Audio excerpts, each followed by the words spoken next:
আমার বুবু একজন সুন্দরী এবং চরিত্রবান ছিলেন।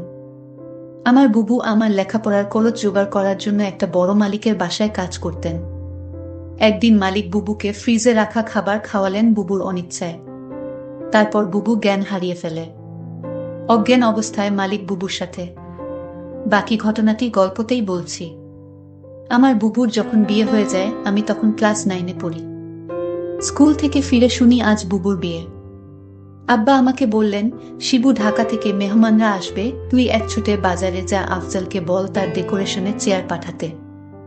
আমি এক দৌড়ে বাজারে চলে গেলাম। আফজাল চাচাকে যখন সব বলছি, দুইটা প্রকাণ্ড গাড়িকে বাজার পেরিয়ে আমাদের বাড়ির দিকে যেতে দেখলাম। আফজাল চাচা বললেন, যাক রুনার অনেক ভালো ঘরে বিয়ে হলো, তোদের অবস্থা এইবার ফিরবে। বুবুর কি সত্যি ভালো বিয়ে হচ্ছে? আমি জানি না। আমি শুধু জানি বুবু চলে যাচ্ছে আমাদের বাসা থেকে। তারপর কি হবে? কে আমাদের খাবার রেঁধে দেবে? কে আমাকে চুপি চুপি তার মাটির ব্যাংক ভেঙে আমাকে মেলায় যাওয়ার টাকা দেবে? বুবুকে ছাড়া যে আমার জীবন চলতে পারে আমি সেটা কল্পনাও করতে পারি না। কলেজের এক প্রোগ্রামে আমার সুন্দরী বুবুকে দেখে নাকি দারুণ পছন্দ করেছে এক বড়লোকের ইঞ্জিনিয়ার ছেলে। তার চাপে পড়েই তার পরিবার রাজি হয়েছে এই বিয়েতে। নইলে আমাদের মতো মধ্যবিত্ত ঘরে এত বড় আত্মীয় হওয়ার কথা না। সবাই বলাবলি করছে বুবুর কারণে এইবার আমাদের ভাগ্য ফিরবে। আমার জন্মের সময় আমার মা মারা যান, বুবুর বয়স তখন 8। আমার স্কুল শিক্ষক আব্বা আর বিয়ে করেননি, বুবুই মানুষ করেছে আমাকে। আমার জগত ঘিরে তাই আমার বুবু। বিয়ের আসরটা হয়ে গেল দায়সারা ভাবে। বিয়ে নাকি দুই পরিবারের বন্ধন, কিন্তু আমার সেটা মনে হলো না। পাত্রের বাবা সারাক্ষণ মুখ কালো করে রাখলেন। পাত্রের ছোট মামা আমাদের ঘর বাড়ি উঠান ঘুরে ঘুরে দেখলেন, মাঝে মাঝে নাক সিটকালেন, আমাকে ডেকে বললেন, তুমি কোনো ক্লাসে পড়ো? আমি কিছু বলার আগেই কেউ একজন বলল, শিবু পাইলট স্কুলে পড়ে, ফার্স্ট বয়, 5-এ বৃত্তি পেয়েছে, ক্লাস 9-এও পেয়েছে। আমার লজ্জা লাগলো, কিন্তু ছোট মামা শুধু একটু নাক সিটকালেন। সেদিন গাড়িতে ওঠার আগে বুবু যখন আমাকে জড়িয়ে ধরে নিঃশব্দে কাঁদছিল তখনও আমার কষ্ট লাগছিল। 3 দিন পর নতুন জামাইয়ের বউ নিয়ে নাই ওর আসা কথা। আব্বা পাড়া প্রতিবেশীদের নিয়ে রান্নাবান্নার আয়োজন করলেন। একটা গাড়ি ভাড়া করে নতুন জামাইকে আনতে পাঠালেন, গাড়ি ফেরত এলো। নতুন জামাই আসতে পারবে না, তার কোনো জরুরি কাজ পড়ে গেছে, পরে সময় করে আসবে। বুবু আসলো আরও মাস 3 পর। একটা সাদা রঙের গাড়ি থেকে বুবু নামল। আমি ছুটে গেলাম। আমি বুবুকে জড়িয়ে ধরতে গিয়েও থমকে গেলাম। গায়ে দামি ফিনফিনে শাড়ি, মুখে পার্লার থেকে করা করা মেকআপ, ব্ল্যাক করা বাঁকানো ভ্রু আর স্ট্রেট করা চুলে আমার বুবুকে কেন জানি হঠাৎ অচেনা লাগলো। আব্বা দৌড়ে এলেন, জামাই আসেনি? না আব্বা, সাইটের কাজে গেছে। বুবু আব্বাকে ধরে কিছুক্ষণ কাঁদল। আমি সারাদিন বুবুর আশেপাশে ঘুরঘুর করলাম, কিন্তু বুবুকে কেমন আনমনা দেখলাম। শুধু একবার আমাকে জিজ্ঞেস করলো, শিবু পড়াশোনা করছিস তো ঠিকমতো? রাতে আমার ঘুম এলো না, বড্ড অভিমান হলো। বুবু অনেক বদলে গেছে। এই অল্প দিনে এত বদলে যেতে পারে মানুষ? বুবু 3 দিন থাকলো, শেষের দিন দুলাভাই এলেন বুবুকে নিয়ে যেতে। দুলাভাই দেখলাম বেশ গম্ভীর। আমাকে ডেকে বললেন, কি রে শিবু, পড়াশোনা করিস ঠিক মতো, নাকি সারাদিন বাদরামি? আমি কিছু বললাম না। দুলাভাই আসার পর থেকেই বুবুর মুখটা কালো হয়েছিল, কারণও দেখলাম তার। আমাদের সামনেই কপাল কুঁচকে 2বার বুবুকে ধমক দিলেন দুলাভাই। বুবু চলে যাওয়ার পর সেই রাতে আব্বা আমার ঘরে এলেন, অপরাধীর গলায় বললেন, শিবু তুই তো অনেক বড় হয়ে গেছিস, বলতো তো আমি কি কোনো ভুল করলাম? আমি হয়তো সত্যি বড় হয়ে গেছি। মনের কথা চেপে বললাম, কেন সেটা বলছেন? বুবু অনেক ভালো আছে। কিন্তু আমি ঠিক জানি আমার বুবু ভালো নেই। বুবুর হাতে কালশিটে দাগ দেখেছি। আমার হাসি খুশি বুবু কেমন গুটিয়ে গেছে মাত্র 3 মাসে। এর ঠিক 1 বছরের মাথায় আব্বাজান মারা গেলেন। আমি একা হয়ে গেলাম। পাড়া প্রতিবেশীরা বুবু দুলাভাইকে চেপে ধরলেন আমাকে নিয়ে যাওয়ার জন্য। বুবু উৎকণ্ঠা নিয়ে দুলাভাইয়ের মুখের দিকে তাকাল। দুলাভাই কিছুক্ষণ ভেবে বললেন, শিবু চলুক, কাজে লাগবে অনেক। কাজেই আমি আমার বইখাতা নিয়ে বুবুর বাসায় উঠলাম। দুলাভাইয়ের পোস্টিং তখন আমাদের গ্রামের কাছেরই শহরে। ছোট ছিমছাম 2 রুমের বাসা। আমি 1 রুম ভাগে পেলাম। শহরের একটা স্কুলে ভর্তি হলাম। দুলাভাই চাকরির পাশাপাশি কন্ট্রাক্টরি ব্যবসা করতেন। একদিন আমাকে বললেন তার সাইটে গিয়ে কাজ তদারকি করতে। আমার স্কুলের ক্লাস মিস হতে লাগলো। আমি বইখাতা নিয়ে কাজের সাইটে চলে যেতাম। সারাদিন কাজ শেষে বাসায় ফিরে খুব ক্লান্ত লাগতো। আমার রেজাল্ট খারাপ হতে শুরু হলো। বুবু একদিন ভয়ে ভয়ে দুলাভাইকে বলল, শিবু ভালো ছাত্র, ওর পড়াশোনায় ক্ষতি হচ্ছে না তো? দুলাভাই তেতে উঠলেন, গরিবের ছেলে খেটে খেতে হবে। পড়াশোনা করে কি হবে? যতটুকু দরকার ততটুকু শিখলেই হবে। বুবু তাড়াতাড়ি বলে উঠলেন, ঠিকই তো শিবু, পড়াশোনা করে প্রতিষ্ঠা পেতে সময় লাগবে। তুই দুলাভাইয়ের সাথে কাজ শেখ, অনেক কাজে লাগবে।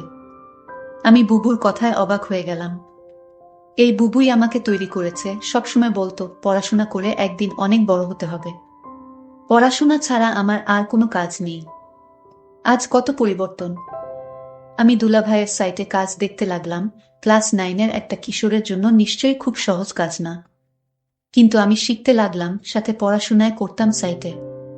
সাইটের লোকজনের কাছেই খবর পেতাম দুলাভাইয়ের কর্মকাণ্ড নিয়ে। দুলাভাই আরো কয়েকজনের সাথে প্রেম করে বেড়ায়। আমি টের পাই। মাঝে মাঝে বুবুর চাপা কান্নার আওয়াজ পাই। সকালে কিছু কিছু দিন বুবুর হাতে নতুন কালশিটে দাগ বুবু লুকাতে চেষ্টা করে। আমি বুঝেছি দুলাভাই বুবুকে অন্যায় অত্যাচার করে। আমার বুবু অনেক বদলে গেছে। আমার মনে হয় আমাকে নিয়ে বুবু ভারী অস্বস্তি বোধ করে।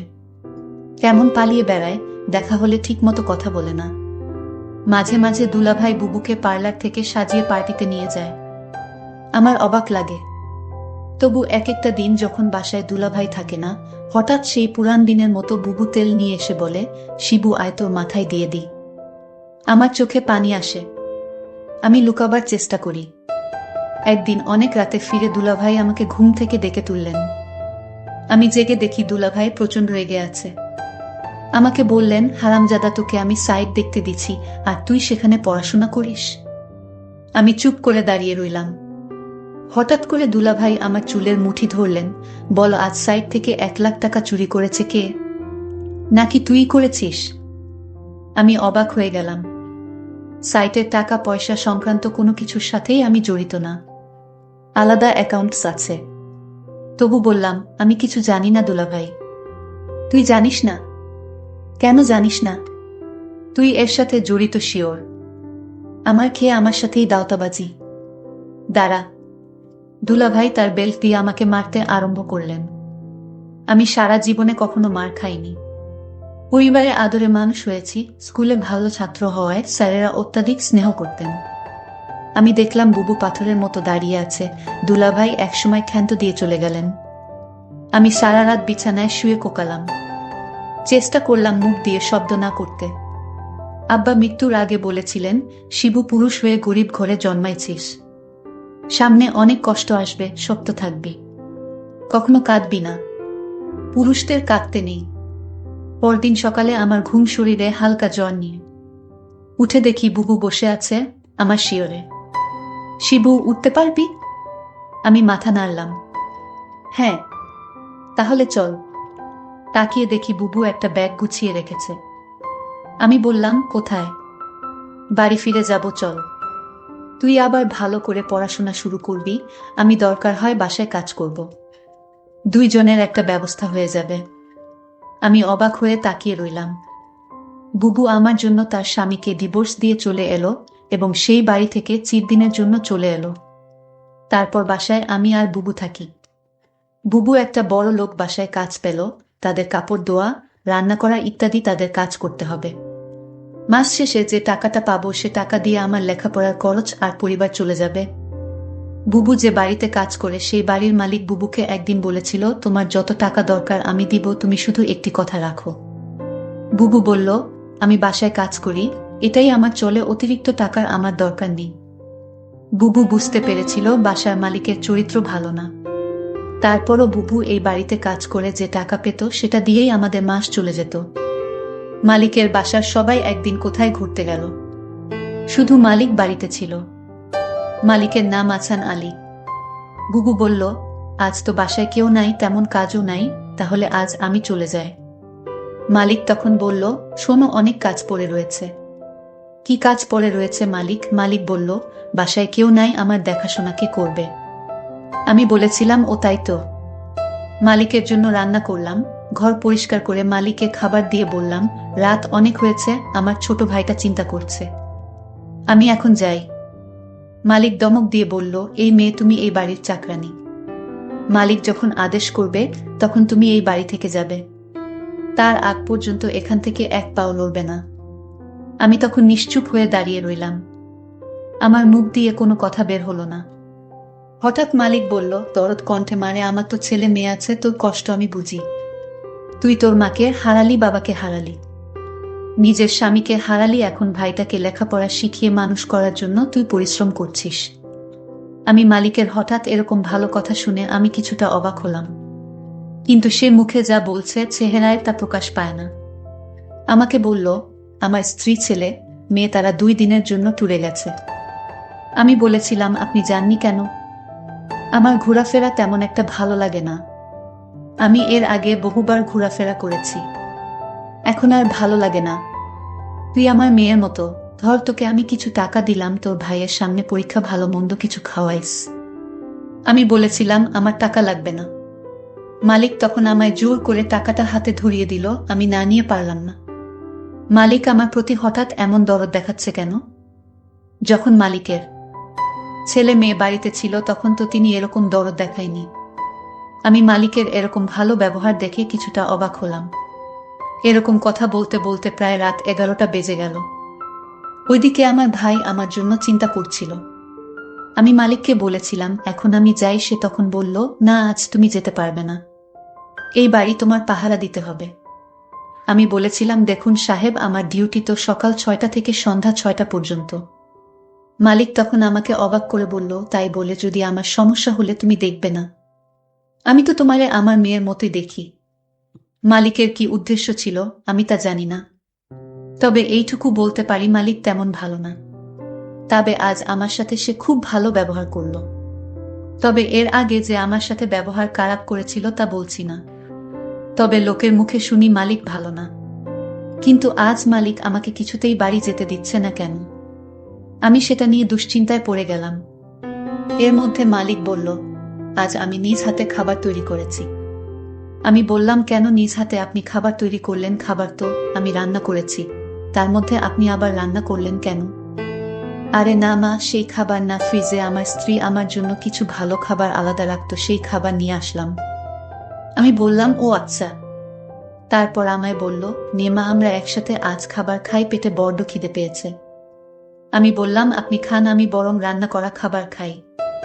মালিক তখন আমার সাথে বায়না করে বলল, দেখো, তুমি যদি আজ আমার দেয়া খাবার না খাও তাহলে বুঝবো তুমি শুধু টাকাকে ভালোবাসো, এ বাড়ির মানুষদের ভালোবাসো না। আমি তার কথায় কিছুটা অবাক হলাম। মালিক বলল, ঠিক আছে, তুমি খাবারটা খেয়ে বাসায় চলে যাও, তোমাকে ছুটি দিয়ে দিব। আমি তখন খুশি হলাম। বাবার বয়সী একজন মানুষ আমাকে এত করে বলছে ফ্রিজে রাখা ভালো খাবার খেতে। যাই হোক, আমি শেষ পর্যন্ত হেরে গেলাম, আমি খাবারটা খেলাম।